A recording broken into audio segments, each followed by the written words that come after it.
Hey guys, welcome to Xbox On. So your Xbox has brought so much good into the world. Now over the years, the original Xbox, the Xbox 360, the Xbox One, and now the Xbox One X have been responsible for bringing some incredible features to your home.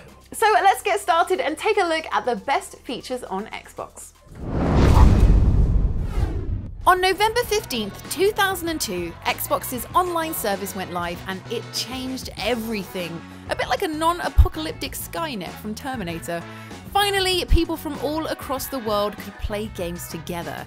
It's a day burned in my memory because online multiplayer and standardized voice chat meant I could showcase my awesome gaming skills to anyone and not just annoyed family members. Dude, they can hear me, and I can hear them. That's the coolest thing about Xbox Live, the voice. And it went further than simply playing games. With Xbox Live, you could expand your game by downloading additional content such as new areas, weapons, and characters.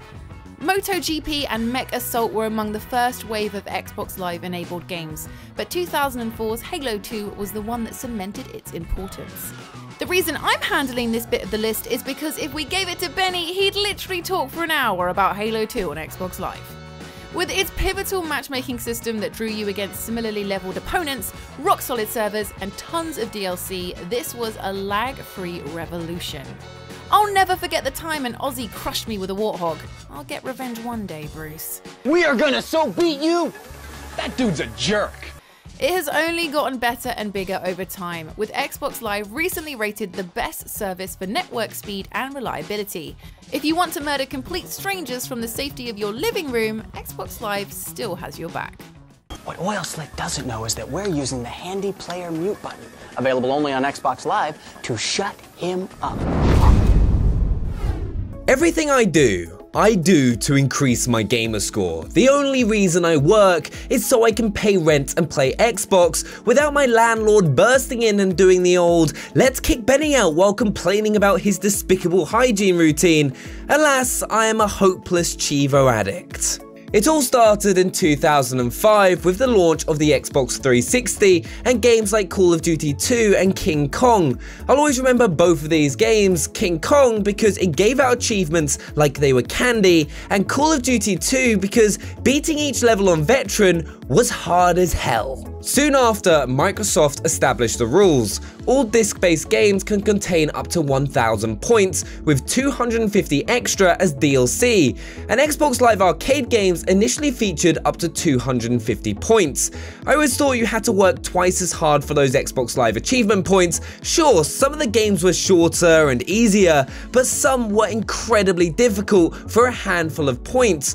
Thankfully, all games on Xbox One start with the full 1,000, so your gamer score likely rocketed through the roof. And it continues to evolve with rare achievements indicated by a gem and achievement art that can be set as a background if you really want to rub your achievement in everyone's face. Achievements were gaming's first persistent point system, and in the years to come, everyone followed suit. But for me, Xbox has the most satisfaction notification throughout. Let's hear it again.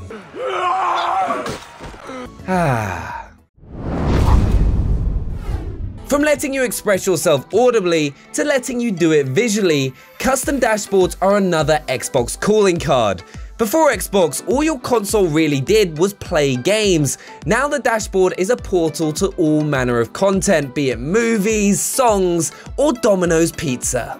Also, do remember the original Xbox 360 blades. I hope you do, because I don't have any footage of them as my 360 is in my loft and I'm too scared of the spiders up there to get it down. But you could import pictures from a USB drive and put, say, a picture of your face or the current president in the background, which you can still do to this very day. The Xbox One has even more options, letting you pick night themes and select all the colors on the rainbow. And soon, Xbox One is set to launch the most all-inclusive avatars ever to represent you on your profile, with prosthetic limbs and non-gender specific clothing. Finally, an avatar to capture my magnificent jawline. Now for some indie action. Xbox Live Arcade was the destination for Xbox's finest downloadable games since 2004, launching in November of that year for the original Xbox. Even though the service was all about downloadable games, you did need a special launch disc to access them. Though you did get a free copy of Miss Pac-Man for your troubles. And who doesn't like Miss Pac-Man? Well, apart from all the ghost she chops, of course. There were only 12 games by the end of the first year, including Feeding Frenzy, Zuma, Gauntlet, Bankshot Billiards, and the very first Bejeweled. But when you've got a game as good as Zuma, who needs other games, right? It's a far cry from Xbox Live Arcade on the Xbox 360, mind you, which bumped up the size of the games permitted on the service and features every type of game imaginable. Imagine it, without Xbox Live Arcade, we'd never have been introduced to the worlds of Limbo, Braid, Super Meat Boy, Castle Crashers, Plants vs Zombies, Toy Soldiers, Shadow Complex, and Geometry Wars. And a world without Castle Crashers is not a world I'd care to live in. I can't get enough of that bleeding deer. So, for enabling developers to release smaller games at cheaper prices and giving us, the players, more choice, we salute Xbox Live Arcade. So one of our personal favourite features has to be the Xbox controllers. Yeah, they've become more than just a control. You can just have to look at the set. You've got a huge range of different colours, styles, from different games, and like when Lydia just breaks them all. And also, obviously, like the Elite controller for like if you want to take your game to another level. Yeah, plus there's Xbox Design Lab, which means you can customise your very own controller. Yeah. You can change everything about the colours of the bumpers, the sticks, the grip, the engraving, like everything about it is your own personal choice. Just one bit of advice, don't copy Lydia because like I personally think I made the better controller. Just saying. My controller was so much better than yours. Red and white is the best way to go. No. Also, one of the biggest innovations with the controllers was when they became wireless, because it meant you could like sit away from your TV, twirl around in your chair, and not have to worry about a wire being connected to your controller. You can be the ballerina you always wanted to be, Benny, whilst playing Xbox. It's always been the dream, and now Bluetooth, I can do it on Windows 10 as well. Great. I'm off to do some like twirls. Yeah, good luck. With the Xbox Play Anywhere program, buying an Xbox game gives you 2 copies of it, one for Xbox and one for Windows. It's one of the newer innovations on this list, but it's worth picking up as it helps grow your game collection. Struggle against a Cuphead boss on PC, then move on to Xbox and continue to struggle there. It even opens up some amazing opportunities for Xbox One and Windows 10 gamers playing together, with cross-play games letting #Team Controller take on #Team Mouse and Keyboard. Gears of War 4, Forza Motorsport 7 and Minecraft allows you to cross the streams, and it's a beautiful thing. And the best are yet to come, with Sea of Thieves, Crackdown 3 and State of Decay 2 all offering Play Anywhere perks. And now it's one for the fans of deals, and game deals are the best deals. In recent years, Xbox rolled out not 1, but 2 money-saving programs to help you maximize your game collection like I've maximized my hair.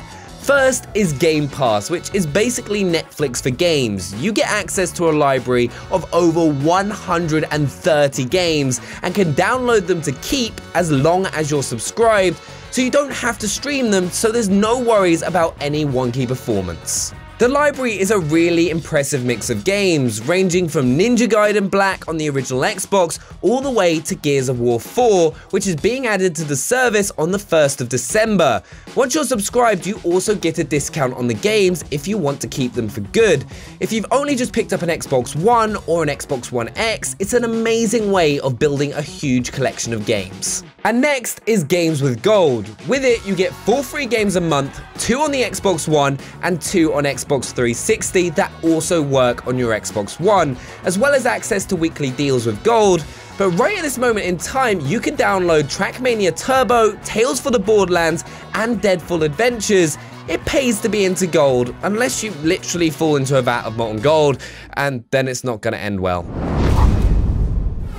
Music is the star of this next entry. Let's hear it for music. It's great! Your original Xbox knew this, which is why it was the first console to let you listen to your favourite tracks whilst playing games. I remember ripping a Simon & Garfunkel CD to my Xbox in 2004 and playing Bridge Over Troubled Water as I flipped and ollied through Tony Hawk's 4. Now, I'm not allowed to play any licensed music on YouTube without getting sued, so my singing will have to do. Like a bridge over troubled water, I will lay me down. Ah, so beautiful. My God, what a voice. Checkmate, lawyers. Part of me feels bad for all those game composers who have had their hard work nuked in favour of now that's what I call music volume whatever, but it's nice to have the freedom to do it. Now, of course, it's all gone digital. You can stream an entire record store's worth of songs using SoundCloud or Spotify and pipe them into your game with apps in the guide menu. This has long been one of my favourite Xbox features, so it's great that the tradition lives on. This entry is for those who can't let go of the past. The past is amazing because it's free from fears of the future, and if you can't get enough of it, Xbox has the largest library of classic games for you. Building on the Xbox 360's ability to play original Xbox games, the Xbox One now plays games from every generation of Xbox, OG and 360. Xbox One is the only system on which you can have Ninja Gaiden Black, Banjo-Kazooie, and Assassin's Creed Origins all occupying your hard drive at once, 3 generations in one. Not only can you experience all of Xbox history on your Xbox One, but you can do it in style with freshly remastered games. Xbox originals such as Prince of Persia and Crimson Skies have expanded color details and higher pixel counts, so they look better than ever before, while titles like Halo 3, Skate 3 and Fallout 3 have been enhanced to full 4K on the Xbox One X, a fact that makes me weep with quiet joy every time I see it. The idea that a game made 10 years ago can be given a facelift by a new console is an act of back-compat wizardry. It's one of my favourite features today, and I can't wait to see what else is done with it. For all the ways Xbox has changed our gaming habits over the last 15 years, underneath it all has always been the console itself. And with the Xbox One X being the most powerful console ever, how could it not top our list? One lap of Forza 7 native 4K at 60 frames a second is all it takes to become a convert. If you've ever seen Halo 5's incredible alien worlds in pin-sharp detail, or chainsawed your way through Gears of War 4 with high dynamic range lighting, and a frame rate as disconcertingly smooth as a butter-covered seal going down a slip and slide, you'll know that it's the future. Well, it's also the present, as you can go out and get one right now, but you know what I mean. And like the Xbox One S before it, Xbox One X also includes a 4K Blu-ray drive, letting you get your fill of 4K films, TV shows, and nature documentaries. So once you're done carving a monster's 4K face-off in Gears of War 4, you can wash your sins away with the calming presence of David Attenborough's Planet Earth. With every game that gets enhanced for the Xbox One X, we fall a little bit more in love with the newest member of the Xbox One family. The biggest question is, where will things possibly go from here? I personally can't wait to find out, and I'm sure you can't as well. So there we have it, loads of amazing features that your Xbox brings you every single day. Do make sure to let us know what you think down in the comments below, and if you are new to the channel, hit that subscribe button to never miss out on another video. And don't forget to hit that like button if you enjoyed this video, and check out last week's video whilst you're at it. We will see you next time. Bye. Bye.